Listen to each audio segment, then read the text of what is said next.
Dans les sports de combat, il y a des combattants qui gagnent, des combattants qui dominent, et puis il y a des combattants tellement doués que le sport lui-même semble trop petit pour eux. Un combattant qui aurait dû être le plus grand de tous les temps. Incontesté. Incontesté. And new undisputed UFC light heavyweight champion of the world, Jon Bones Jones. Jon Jones. Un nom qui devrait signifier la perfection, un nom qui devrait être prononcé avec le plus grand respect. Au contraire, elle est enveloppée de contradictions. Le combattant le plus talentueux que l'UFC ait jamais connu, et le plus controversé. Got up front, I guess in front of all the people, you got a little hype and got in my face.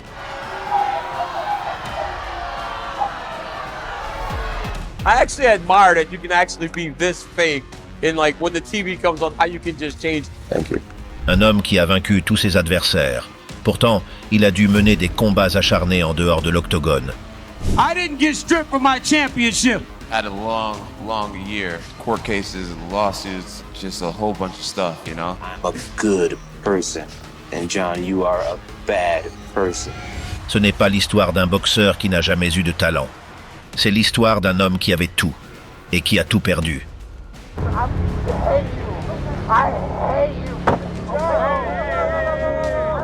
Encore, et encore, et encore. Jon Bones Jones was arrested and charged with a DWI early Saturday morning. Police told Action News that Jon Jones was on the scene and it was his 2012 Bentley that had crashed into a telephone pole at the corner. Génie et témérité. Domination et destruction. Grandeur et ténèbres. Le combattant le plus dangereux de l'UFC. Dangereux pour ses adversaires. Et, comme les événements allaient le démontrer, dangereux pour lui-même. Le prodige 19 mars 2011, Newark, New Jersey, UFC 128. Le Prudential Center est plein à craquer. Combat principal pour le titre de champion des poids mi-lourds. Shogun and Jones, our main event of the evening for the light heavyweight title. Mauricio Shogun Rua, le champion, une légende vivante. Il défend son titre face à un challenger d'une jeunesse incroyable, Jon Jones, 23 ans, 3 ans de carrière, le plus jeune combattant à avoir jamais disputé un titre UFC. L'avis général des analystes, Shogun est trop expérimenté. Jon est talentueux, mais c'est trop tôt. Il n'est pas prêt. Du moins, c'est ce que prédisaient les experts.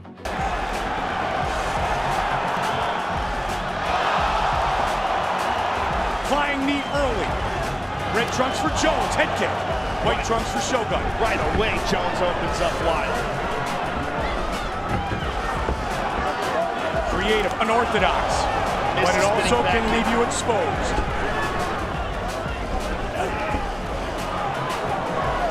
Big windup by Shogun there, telegraphed it, and Jon just ducked right out of the way. Oh my! Spinning back elbow. Up against the cage, I mean, it's stuff like that. He's just so creative in there. Le combat commence. Et en quelques secondes, les prédictions se révèlent fausses. Jon se déplace comme aucun autre combattant avant lui.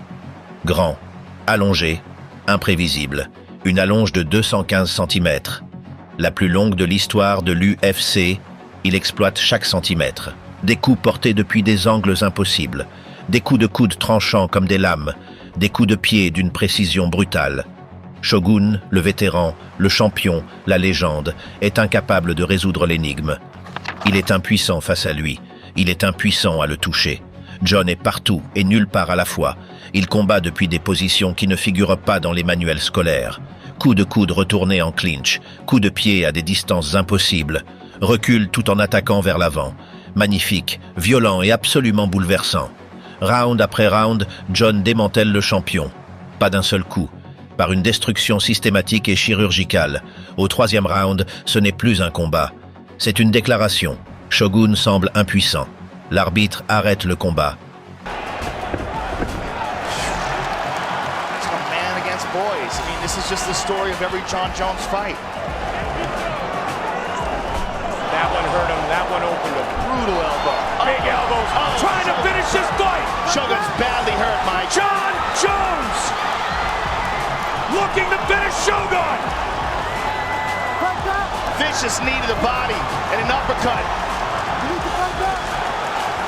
Jones to the body. Jon Jones is the youngest champion in UFC history. Jon Jones est le nouveau champion du monde des poids mi-lourds, à 23 ans. Le plus jeune champion de l'histoire de l'UFC. La foule exulte. Les commentateurs sont sous le choc. He's the leader of the next generation. That, ladies and gentlemen, is the future. He is the present and he is the future. And he might be the greatest talent that we've ever seen in the UFC.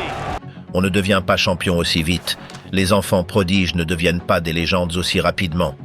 Mais Jon Jones semble être un cas à part, du jamais vu dans ce sport. Après le combat, Jon est calme, maîtrisé, presque serein. Il remercie Dieu, il remercie ses entraîneurs.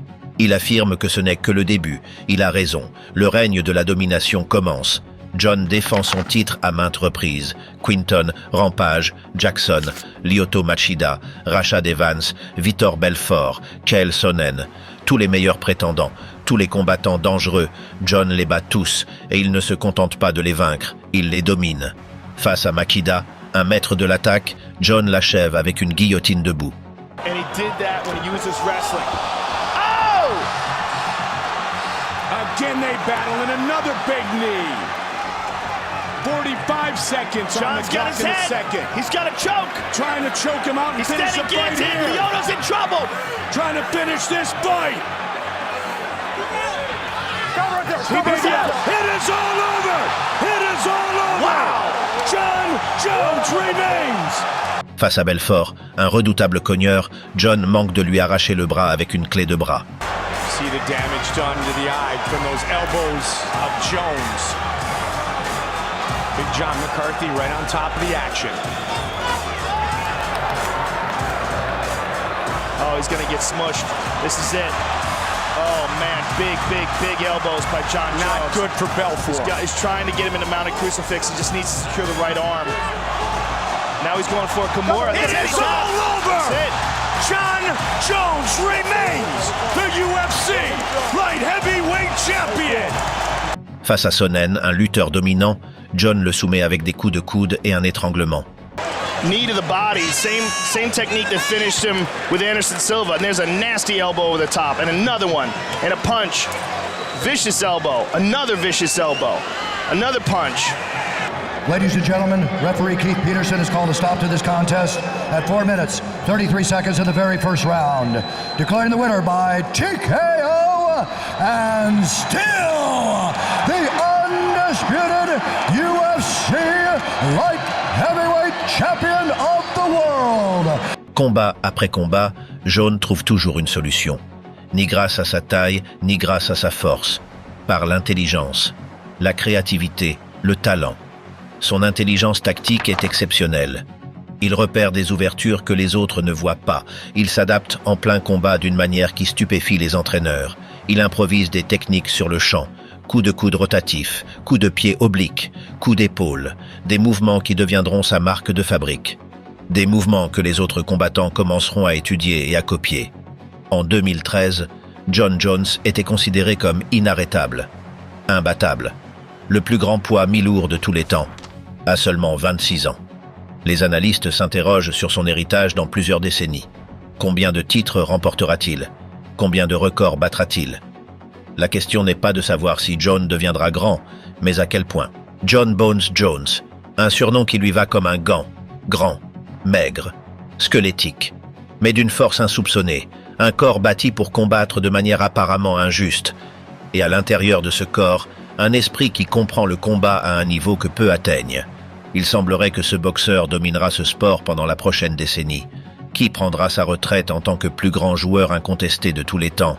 Son seul défi sera le temps lui-même. Mais les événements qui se dérouleront à l'extérieur de la cage raconteront une toute autre histoire. Un Jon ne peut pas le contrôler par son habileté ou sa stratégie. La chute.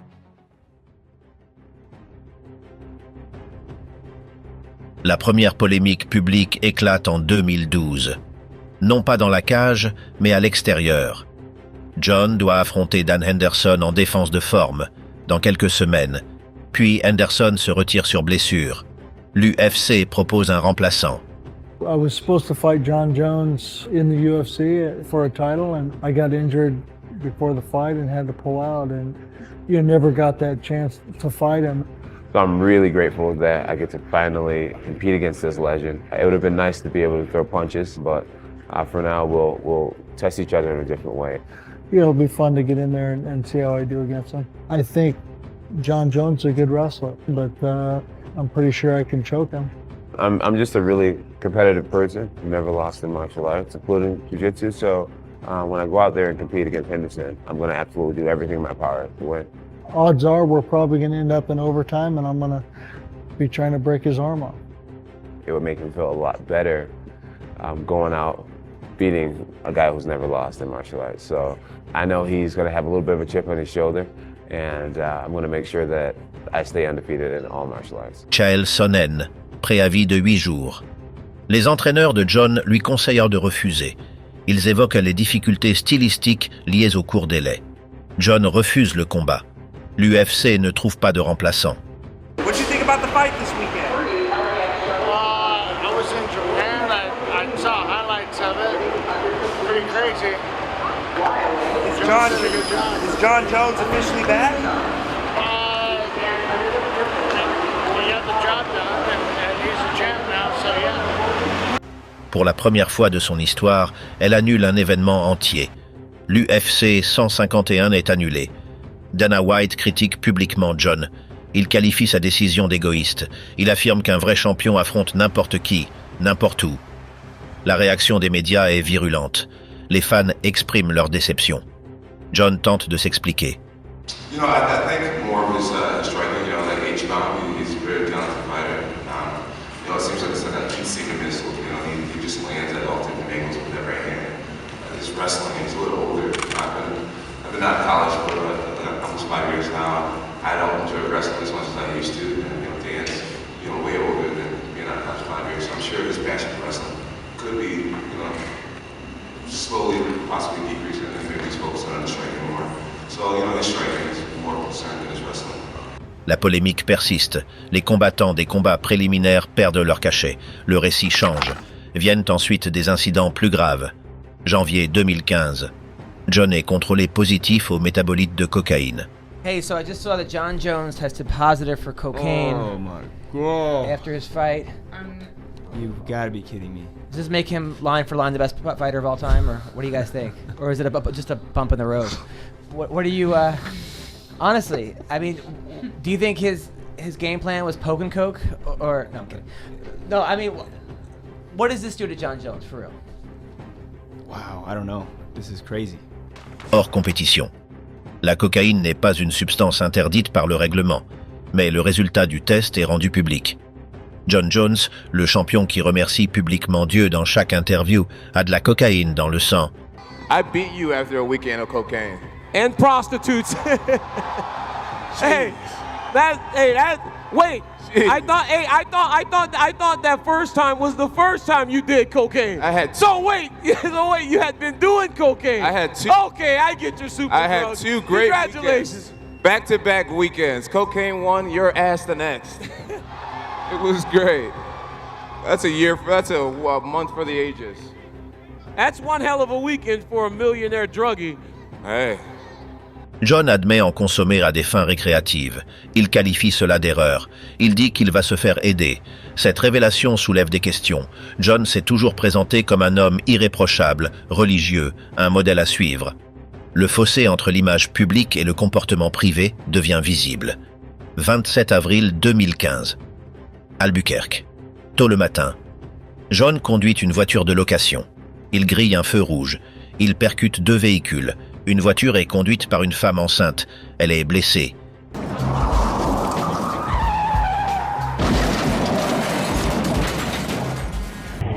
I was going on the green light, going that way, and he was running the red light. I remember seeing him, and he just He just hit me on my driver's side. Des témoins rapportent avoir vu un homme fuir les lieux à pied. La police a trouvé de la marijuana et de l'argent liquide dans le logement loué. John Jones? Dude, I wonder if this is that fighter's car. Pro MMA, bro. That's it. Where? Pro MMA is right here. Charlie 523 Pro MMA. Callers advising Yep. Well, he's. Yep, he is. Des témoins ont rapporté que l'homme était revenu brièvement, puis avait pris la fuite à nouveau. Quelques heures plus tard, la police localise et arrête John. Il est accusé de délit de fuite après un accident. Ces détails sont accablants. And Judge, we do have an agreement on this case. The defendant is admitting to violating amended paragraph 2, which is failure to report police contact in a timely manner. The agreement is 1, he's to complete a driver improvement course, 2, enroll in an anger management course, 3, complete 60 additional hours of community service within 3 months. And then the state is also asking for a curfew. The defense wishes to argue whether the curfew should be enforced. The state does believe it should be enforced. We'll give our reasons later. But those are the 4 conditions that the state's asking for at this time. John n'est pas resté pour aider. Il n'a pas appelé les secours. L'UFC le démet de son titre. Non pas pour l'accident lui-même, mais pour avoir pris la fuite. Les sponsors le lâchent sur le champ. Nike, Reebok. Les contrats publicitaires s'évaporent. Dans le cadre d'une négociation de peine, John plaide coupable de délit de fuite. I am here to accept full responsibility for what happened, for my actions, and I'm just really hoping that you guys can give me an opportunity to redeem myself. Il est condamné à 18 mois de probation et à des travaux d'intérêt général. Lors d'une conférence de presse, John présente ses excuses. Il est très ému et déclare avoir déçu tout le monde.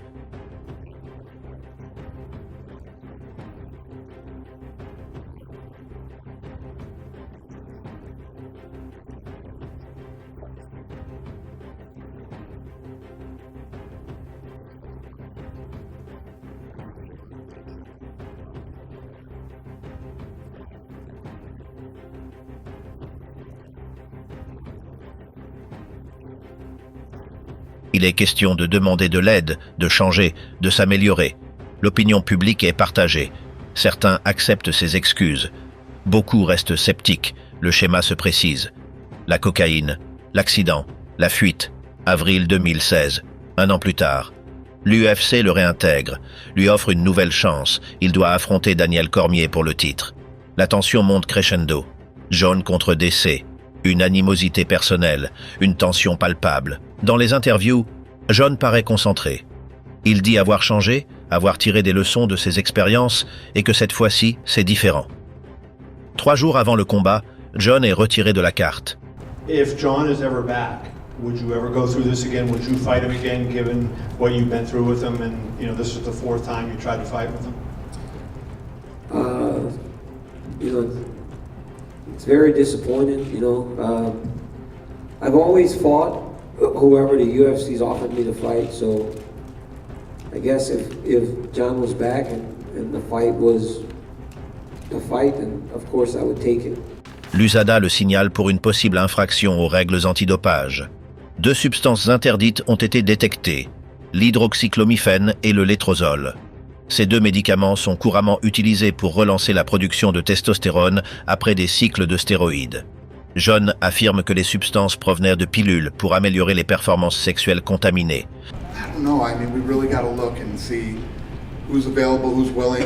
What happens is when this news comes out, guys start calling Joe Silva going, I will take that fight. So that's usually how it works. When Joe lands, Joe's going to be like, what the hell? Guys are calling me to fight Cormier? This can't be good. He referenced heavyweight. I mean, the pool theoretically could have, include heavyweights. Would you, do you think that's a wise I think move? he said he doesn't want to fight a heavyweight. I thought he said 220. He'd fight up to 220, 220. Is that what he said? He said he can't fight a big guy because he started his weight cut at 220, 225. Right. All our heavyweights are big guys. Yeah. So, Joe Silva just texted me. L'USADA enquête et accepte son explication. La suspension est réduite à 1 an. Mais les dégâts sont considérables. Un nouvel échec, une nouvelle suspension, une nouvelle promesse non tenue. Désormais, toute déclaration publique concernant un changement suscite le doute. Chaque promesse sonne creux. La rivalité,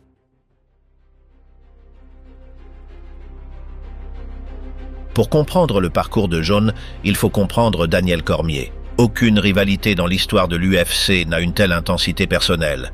Un contraste plus saisissant. Ils représentent des chemins opposés. John, le génie tourmenté. Le champion imparfait. Un immense talent assombri par des controverses à répétition. DC, le professionnel exemplaire. Le père de famille. L'Olympien qui a bâti sa carrière sur la discipline. DC n'a jamais échoué à un test de dépistage de drogue, n'a jamais été arrêté, n'a jamais été au cœur d'une controverse majeure. Il représente ce que John aurait pu devenir. La comparaison est inévitable. La rivalité a éclaté en 2014. John, le champion. DC, le prétendant montant. Ce qui aurait dû être une simple confrontation promotionnelle a dégénéré en altercation physique. La sécurité a dû intervenir. L'animosité fut immédiate. Authentique. Ils se sont affrontés en janvier 2015, avant le délit de fuite. À l'époque où John était encore le champion incontesté. Un des combats les plus disputés de John, DC a mis la pression. Il a forcé John à se battre. Il a testé ses limites. Mais John a gagné à l'unanimité. Puis vint le délit de fuite. John fut déchu de son titre. For a long time, people asked for him to go up to fight at heavyweight against guys like Cain Velasquez, Stipe in his prime. And he was very hesitant about doing that. He fought Stipe at 41. No problem. He fought Cyril Gane, who's at limited. No problem. Now he's got a guy in front of him that is very dangerous, very hungry, and he's kind of going, I don't really want to do this. But guys, guess what? Maybe it's just over. Sometimes you just know it's over. Chael and I discussed this a while ago. Sometimes it's just over. And when you know, you walk away. Unfortunately, he waited so long that it's going to look like it looks. So right now, it's time to strip him. Strip him. It's time to strip him. DC devint champion, non pas par la victoire dans l'octogone, mais par les actions de John en dehors de celui-ci. DC a remporté le titre, mais les circonstances sont restées un sujet de discussion. La présence de John, même en son absence, a jeté une ombre sur le règne de DC. Daniel, that was the final face-off between you and Jon Jones. You then followed him with your eyes until he exited the arena floor. What really are you feeling right now? He's still playing. I'm not playing anymore. This is my life.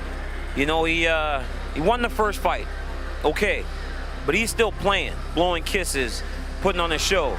All the time for that stuff is done. It's time to fight. I'm ready to go. Are you taking that as a bit of disrespect? I don't know what he's doing, but I don't care, you know? I'm here to fight, man. I've been in here this whole time defending this title, representing this organization, and fighting for me and my family, and that's what I'm gonna continue to do. Tomorrow, I will beat Jon Jones. Tomorrow, I will beat Jon Jones. Juillet 2017. La revanche, UFC 214. L'attente est immense. John a purgé sa suspension. Les conférences de presse sont hostiles. John traite DC de lâche. DC réplique en traitant John de tricheur dopé. Ils en viennent presque aux mains lors de la pesée. Soirée de combat. L'ambiance est électrique au Honda Center d'Anaheim. DC attaque d'emblée.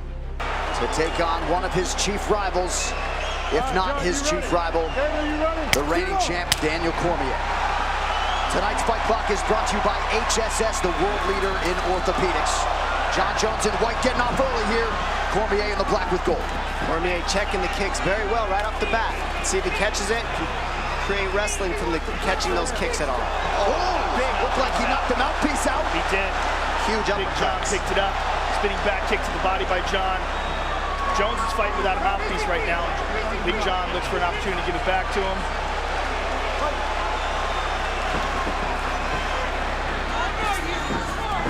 Takedown for Jon Jones. Not quite. No right control. back up to his feet. There's no control from that takedown. Cormier was able to flip him right up. They'll still probably call it a takedown, though, the judges anyways.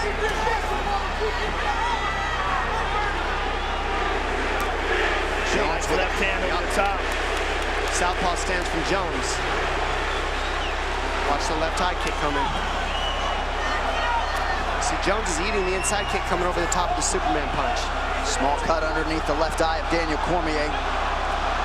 You can't help but notice the obvious size discrepancy. Jones just so long, he reaches so far. Inspector Gadget, arms and legs. Well, he's a guy who will have length over most heavyweights if indeed he chooses to move up one day. Cormier needs to keep the pressure, stay in the chin of Jones so he can't use his length so well. See the pressure from DC like he should be. The feints are going to do huge dividends, pay huge dividends for Jones if he keeps those fakes going on DC. John loves those oblique kicks to the thighs, the hyperextending knees. Pendant 2 rounds, le combat est serré. DC place des coups et transforme le combat en une véritable bataille. DC saying you're missing. Oh, beautiful 2 shots. Left hook and a right uppercut. Big uppercuts. Now DC's getting him coming in. Breaking his posture. Got Jones grabbing for a clinch and he's hitting him. Jones with a high kick. DC just oozing confidence here. 3e round. John entrevoit une opportunité. Un coup de pied à la tête, parfaitement synchronisé, parfaitement placé. DC tombe. John enchaîne avec des coups au sol. L'arbitre arrête le combat. John Jones remporte le combat par KO et récupère le titre de champion UFC des poids mi-lourds. Head strike, slight advantage for Daniel Cormier thus far. And really, Jones just being highly economical going to the body on DC with the knees, with the low kicks, and with the body punches. They just make it, it's taxing. It adds up. Cormier once again sends Jones retreating. He's just having a hard time reaching John. Oh, John landed a high kick. He's hurt. DC was stunned by that head kick. Jones trying to press the issue here. Cormier is down. Not out yet. Cormier's in big trouble. And John is all over him. Here comes Johnny Bones with the ground and pound. Cormier. That could be it. Trying to survive. That's it. He's out. He's out. John Jones has done it. John exulte. Il confronte DC verbalement. Il se proclame le plus grand de tous les temps. That's a wrap. Ladies and gentlemen, referee Big John McCarthy has called a stop to this contest at 3 minutes, 1 second of the 3rd round, declaring the winner by knockout. And now, and again, the new undisputed UFC light heavyweight champion of the world, John Bones Jones.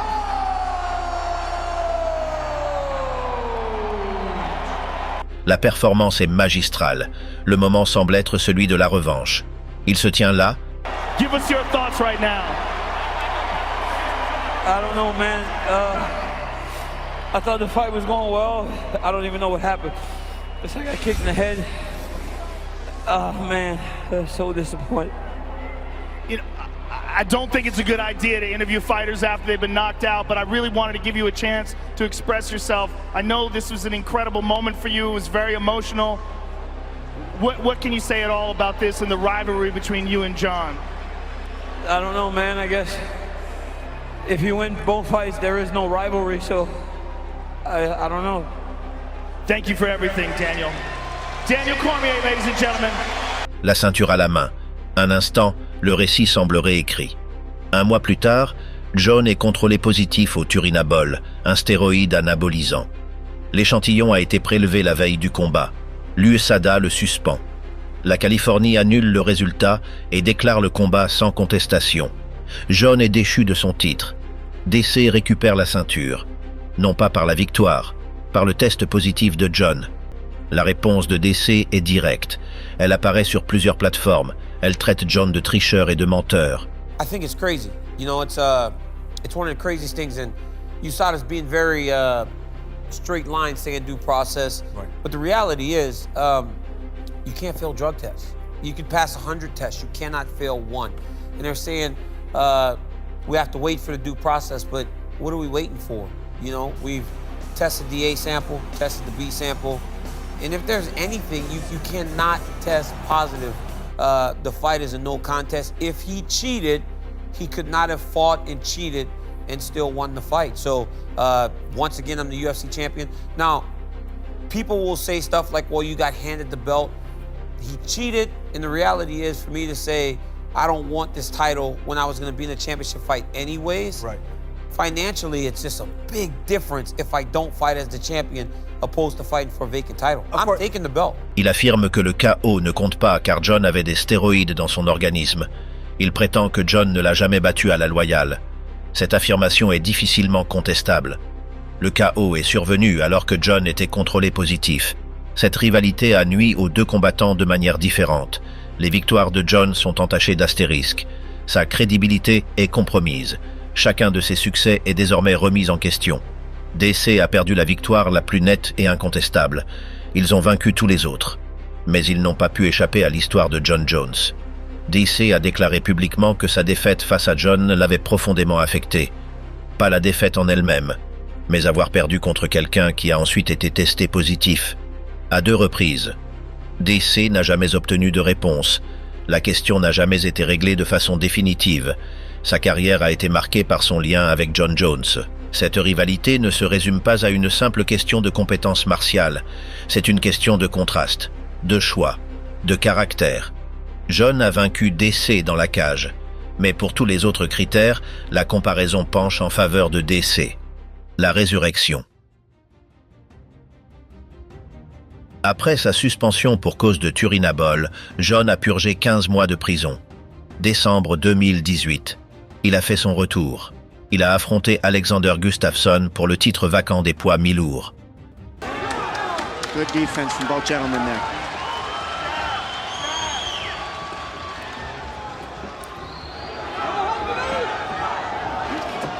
Superman punch attempt by Alex.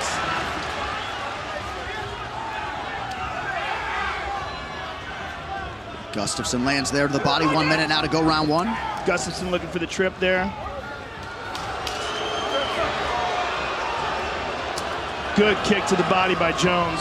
And that's right when Alex switches. That shuts off the switch of Alex, so he doesn't want to switch stance. You tack him.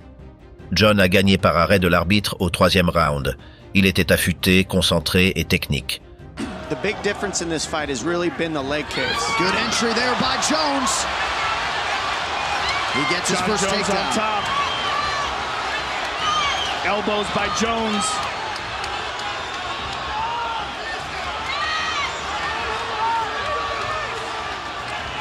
Now Jones got Alex in half guard. He's got that leg clamped down. He's got Alex flat on his back. Alex needs to get to his right hip and dig that left underhook up. Get that frame off of his chin.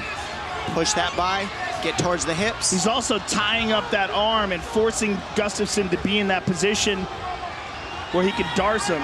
He's too low. He's low on Alex's hips. Alex needs to bump his hips a little, pull him up top towards his head so he can get down, get that leg out of there. As long as John hooks that leg, he's not getting up. John's reaching back, maintains that position in half guard. He stepped over, side control for John Jones. Sliding that arm through for the crucifix. Drops down a nasty elbow. Now he's got a half Nelson here to keep Alex from bellying out. He wants to keep him from bellying out. Now he's going to throw his hook in He's going to take his back. He's going to take Alex's back. This is a bad position for Alex. He's got to scramble out of here. Oh, big shots. Big shots by John Jones. Gustafsson in a world of trouble here. Gustafsson's in trouble. That's John it. Jones has That's regained the throne. Champion à nouveau, pour la 3e fois. Après le combat, John a parlé de changement. Without God, I am absolutely nothing. All glory be to God. Man, with that being said, man, this is great. This is a great feeling. I want to thank my beautiful fiance, Jessie, man. She has, man, she really helped me get through this one and all the fights. De croissance, d'être différent. Certains membres du public voulaient y croire. D'autres restèrent sceptiques, se basant sur l'histoire. The idea was to get back to wrestling, getting that right in time. And then after you get that right in time, start looking for ground and pound and submissions, and everything worked out. La controverse autour du picogramme s'en est suivie. Des questions se sont posées sur les traces de substances. Des explications scientifiques ont été avancées concernant les variations pulsées des métabolites. L'USADA a autorisé John à concourir, mais le doute restait un compagnon constant. John a défendu son titre à plusieurs reprises. Anthony Smith, Thiago Santos, Dominique Reyes. Il a remporté les 3 matchs, mais les écarts étaient minimes, sa domination moins flagrante. Août 2020, John a annoncé qu'il abandonnait son titre de champion des poids mi-lourds. Il passe chez les poids lourds. Il a déclaré avoir dominé la catégorie des 205 livres. Ce changement représentait un nouveau départ, une nouvelle catégorie de poids sans l'histoire accumulée. John a passé 2 ans et demi à se préparer, à se muscler, à s'entraîner avec des combattants plus lourds. Durant cette période, aucune arrestation, aucun test raté, aucune polémique publique. Mars 2023, UFC 285. John fait son retour après une longue absence. Adversaire, Cyril Gane pour le titre vacant de champion poids lourd. John paraissait nettement plus imposant, plus fort, plus musclé en poids lourd. Le combat a commencé et John a été excellent. Il a mis Gane au tapis dès le début du premier round et a réussi à le soumettre par étranglement guillotine. Gane a tapé. 2 minutes et 4 secondes. John Jones était champion des poids lourds. Performance dominante. Fin impressionnante. John's got the clinch, and he's got him down immediately. That is absolutely huge. So about a minute in, Jones is able to get Gane to the canvas. We'll see how Gane is able to respond here. Yeah, that is absolutely huge. You see Jones trying to keep his weight back on the hips of Cyril Gane. He's attacking the hips to try to flatten him out. Now you see Jones trying to get a hook in. Gane has got to try to circle his back towards the right. Jones does a good job of getting height here. He's attacking guillotine.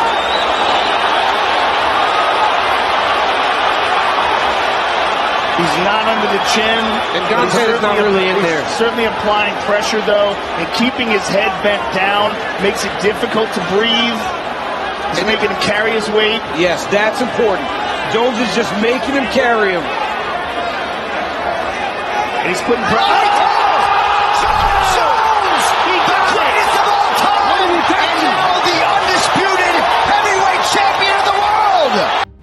John s'est laissé submerger par l'émotion dans l'octogone. Des larmes étaient visibles. Après toutes ces suspensions, toutes ces polémiques, tous ces doutes, champion dans une nouvelle division. Cette performance laissait présager une rédemption, preuve d'une grandeur toujours intacte. Et pendant un instant, cela sembla être le cas. Mais les questions ne disparaissent jamais complètement. L'histoire laisse sa trace. La contradiction. Ce qui frappe le plus chez John Jones, c'est la contradiction. 2 versions existent simultanément. Dans l'octogone, génie, discipliné, stratège, calculateur. En dehors de l'octogone, chaos, impulsif, inconsidéré, controversé. Le boxeur qui bat méthodiquement Daniel Cormier est le même qui prend la fuite après un accident. L'athlète qui soumet Cyril Gane en 2 minutes est la même personne qui échoue aux tests antidopage. On ignore comment une personne aussi intelligente au combat peut faire des choix aussi néfastes en dehors de celui-ci. John fait fréquemment référence à Dieu. Chaque interview est empreinte de gratitude religieuse. Ses publications sur les réseaux sociaux mettent en avant des versets bibliques. Il se présente comme un homme de foi. You're in your late 30s, still the GOAT. I just want to know what is it that you guys have in common from a mental perspective that allows you guys to still perfect your craft even into your older years? I don't know. I don't know what it is, you know, but I'm grateful to have whatever it is. I definitely know that this is what I'll say first. I'm going to say my relationship with God. You know, I'm far from perfect human being, but I do love God.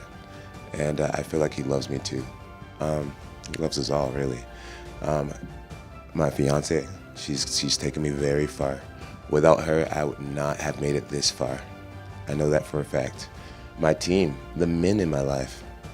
I have extraordinary men in my life, and I am strong enough to know how to ask for help.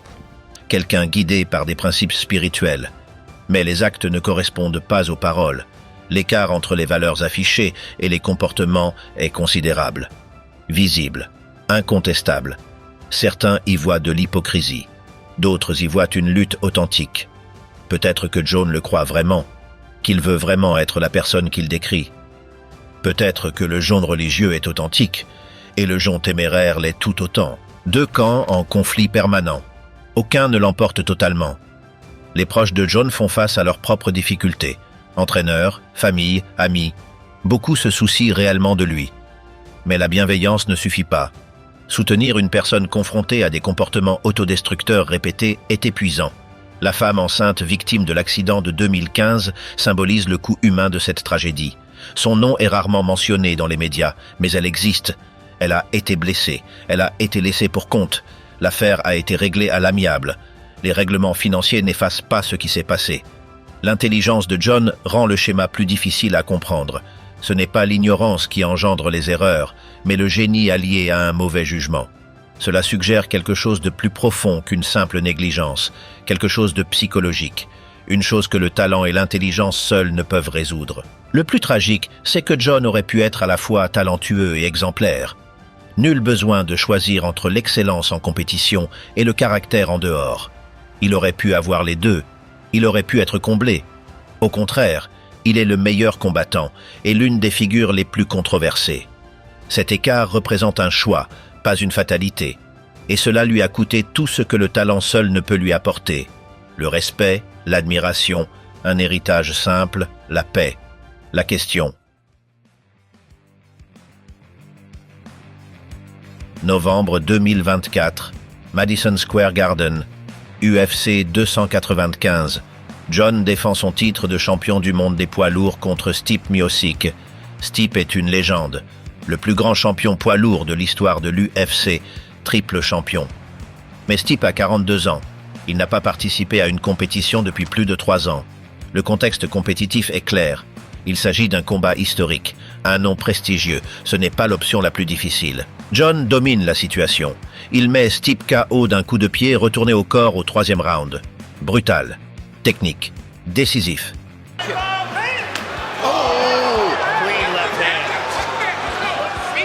Stipe showing off that historically great chin, but it's the speed difference is very evident. Jones greets Miocic with a punch on the way in. There's a good left hand by Stipe. And he's landed some big right hands this round, but Jones rolling with them well. Stipe's hit him more this round than he did round 1 and 2. Combined. Good kick to the body by John. We heard a heel! Right to the body! That's it. That's it. Still!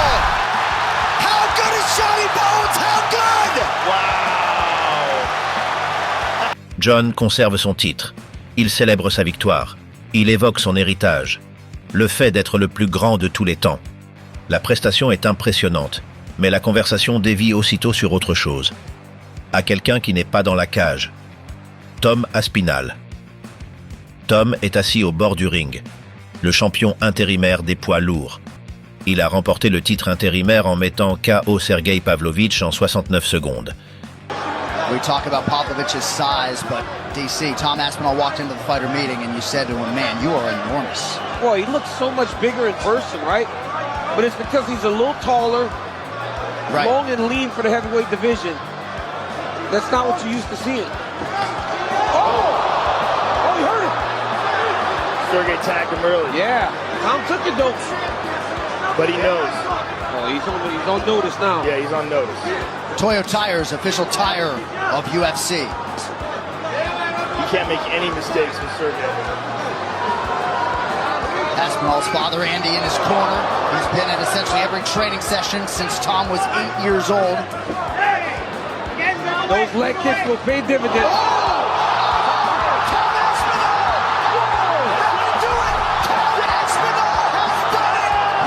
Il réclame publiquement le combat contre John depuis plus d'1 an. 31 ans. Rapide, puissant. Invaincu à l'UFC, à l'exception d'un arrêt sur blessure. Tom représente le prochain défi évident, le combat d'unification que les fans veulent voir. I would hope so. I would love to, man. I would hope so. Respect, man. All the best. Respect. All the best. We'll do a quick picture. Sure. Yeah? Let's get it. A face-off. No, just no, okay. No problem. No problem. No problem. That's great. Thank you, guys. Thanks, John. Appreciate it. Nice to meet you, Tom. I would love to have the honour one day. I would love to have the honour. Maybe one day. Hope so, man. All the best. All the best. How's everything? It's healing. So slowly but surely. Okay. All the best, man. Thanks. Thank you, man. Thanks for letting me come up. Thank you. Après la victoire de John sur Stipe, la foule commence à scander « Tom, Tom, Tom ». Les médias le veulent, l'UFC le veut, les combattants le veulent. Lors de l'interview d'après-combat, Joe Rogan interroge John à propos de Tom. Réponse de John, une diversion. Il évoque la possibilité d'affronter Alex Pereira à la place. This is another milestone for you. You've now defended the heavyweight title. There's been all this talk about the future as to whether or not you'll fight a super fight with Alex Pereira, whether or not you would fight Tom Aspinall, whether you retire after this fight. I know we'd all love to see you keep going. How do you feel right now? You know what? While I got the moment, while everybody's cheering and so happy, I want to acknowledge Jesus Christ. And as far as my future in the octagon, I decided that maybe I will not retire, and that I have some conversations to have with Dana and Hunter, and we have some negotiating to do. And if everything goes right, maybe we'll give you guys what you want to see. Pereira est l'actuel champion des poids mi-lourds, un attaquant redoutable, un combat qui promet d'être lucratif, mais pas le champion intérimaire assis au bord du ring, pas le prétendant légitime. La réaction de la communauté MMA est immédiate. Les combattants expriment leurs opinions sur les réseaux sociaux. Le consensus, John devrait affronter Tom. Certains emploient un langage plus dur. Accusations d'évitement, questions sur les motivations. John se défend. Il affirme n'avoir jamais évité personne. Il met en avant son parcours. Il déclare ne rien devoir à personne. Mais cette attitude défensive soulève des questions. Pourquoi ne pas simplement accepter le combat qui s'annonce? Tom représente un défi particulier. Jeune, athlétique, habile dans tous les domaines, 1,96 mètres avec une allonge de 2 mètres. Rapide pour un poids lourd, redoutable en striking, solide au sol. Le genre d'adversaire capable de tester si un champion est toujours au sommet de sa forme. John a 37 ans. Il n'a pas participé à des compétitions régulières depuis des années. Le temps finit par avoir raison de tout le monde. Tom est le genre de combattant qui met en évidence le déclin s'il existe. La situation crée un contraste ironique. La carrière de John a été marquée par sa capacité à relever tous les défis, à affronter tous ses adversaires, à vaincre tous ceux qui se présentaient. Maintenant qu'il a l'occasion de combattre loyalement contre un adversaire digne de ce nom, il hésite. Des combats de légende, des affrontements plus sûrs, des adversaires plus âgés. Le schéma est observable. Les conclusions sont laissées à d'autres. Cette situation affecte l'héritage de John différemment d'un test antidopage positif, parce qu'elle aborde une question sur la grandeur elle-même. Les vrais champions recherchent les défis les plus ardus. Ils accueillent avec enthousiasme les épreuves qui mettent leur capacité à l'épreuve. Lorsque les champions commencent à choisir leurs adversaires de manière stratégique, en privilégiant les chemins les plus faciles et en évitant les combats difficiles. Cela en dit long sur leur parcours professionnel, sur leur confiance en eux, sur leurs convictions. John affirme vouloir consolider son héritage en tant que plus grand. Mais le champion intérimaire attend. Le combat d'unification est disponible. John évoque d'autres options. La question reste sans réponse. Conclusion. John Bones Jones, le combattant le plus talentueux que l'UFC ait jamais connu, et le plus complexe. Un homme qui avait tout, et qui a perdu une grande partie de ce qu'il avait. Pas une fois, pas 2 fois, à plusieurs reprises. Son histoire n'est pas une histoire de rédemption, c'est une histoire de contradiction. Un potentiel extraordinaire, des problèmes extraordinaires. John aurait pu être le plus grand de tous les temps, sans conteste, sans hésitation, sans hésiter. Au contraire, c'est le combattant le plus talentueux qui a saboté sa propre carrière à maintes reprises. Le champion qui a vaincu tous ses adversaires dans la cage, mais qui a lutté contre lui-même en dehors. On ne saura jamais ce que John Jones aurait pu devenir avec des choix différents. S'il était resté intègre, s'il avait fait preuve de discipline en dehors de l'octogone, si le caractère avait égalé le talent. Nous ne le saurons jamais car les événements se sont déroulés différemment. Non pas par une seule erreur, mais par une récurrence. Chaque incident est évitable. Chaque conséquence est prévisible. John est toujours en compétition. Il gagne toujours. Il est toujours champion des poids lourds. Mais le récit a changé. L'aura s'est ternie. L'héritage s'est complexifié. Les gens regardent John maintenant avec des attentes différentes. Non seulement pour être témoin de la grandeur, mais aussi pour observer comment l'histoire se poursuit. Le côté sombre de John Jones n'est pas la malice. c'est l'incapacité à faire correspondre des capacités extraordinaires à des choix cohérents en dehors de la compétition. Un combattant qui a résolu toutes les énigmes de la cage. Mais il n'a pas pu résoudre les problèmes qui se posaient ensuite. C'est cet écart qui explique pourquoi son nom soulève des questions, pourquoi son héritage suscite le débat, pourquoi sa grandeur reste controversée. Jon Bones Jones, le combattant le plus dangereux de l'UFC, un danger pour tous ses adversaires, et, comme l'histoire le montre, à son propre héritage.